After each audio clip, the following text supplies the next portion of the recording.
Hello, greetings from Excentra Business Solutions. In this video tutorial, the following topics will be covered. In this video tutorial, we shall learn how an internal transfer is created by the store people. So let's start.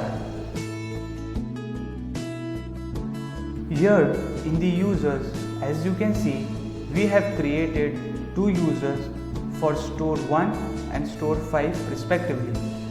So the store 1 user has the access only for store 1 and the store 5 user has the access only for the store 5.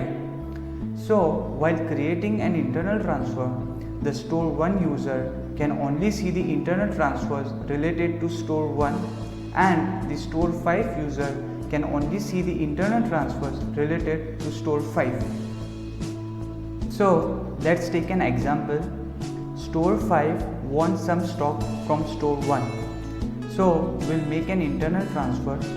So this is the store 5 user. So we'll go to the menu, click on inventory module. Under journals, we'll click on internal transfer.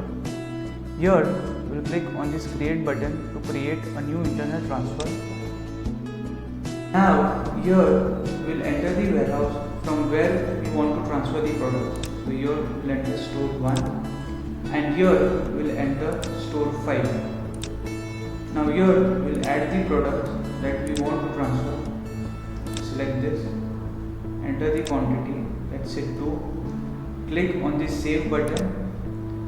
And as you can see, the system has created an internal transfer with this 130 number and will confirm this transfer.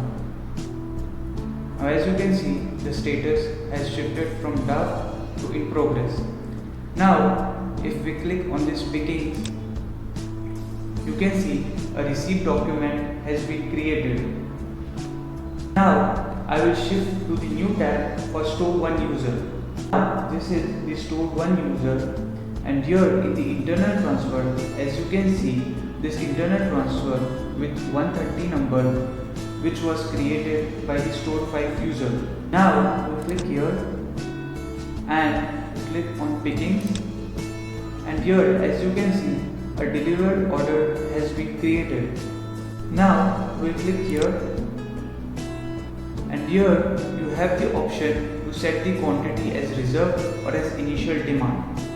So if you set the quantity as reserved, so it will take this quantity which is reserved by the system as a done quantity, and if you take this initial demand, so it will take this quantity as a done quantity.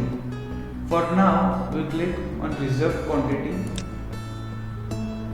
and we click on validate.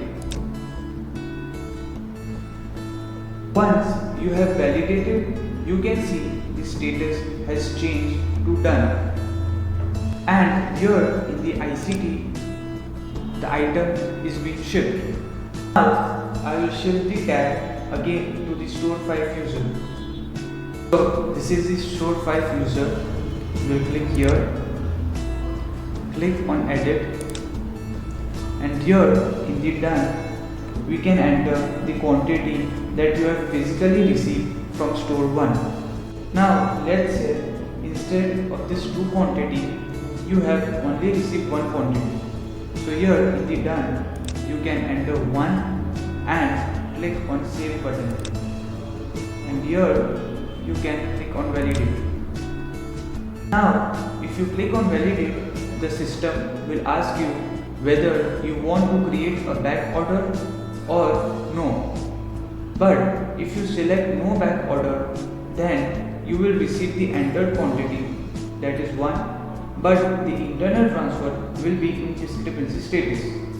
So in this case, we'll cancel this, click on edit and enter this quantity only, that is 2, and click on save. And now we'll click on validate. And as you can see, the status has changed to done. And here in the ICT, you can see the status has changed to received. So this is how an internal transfers are created by the store people.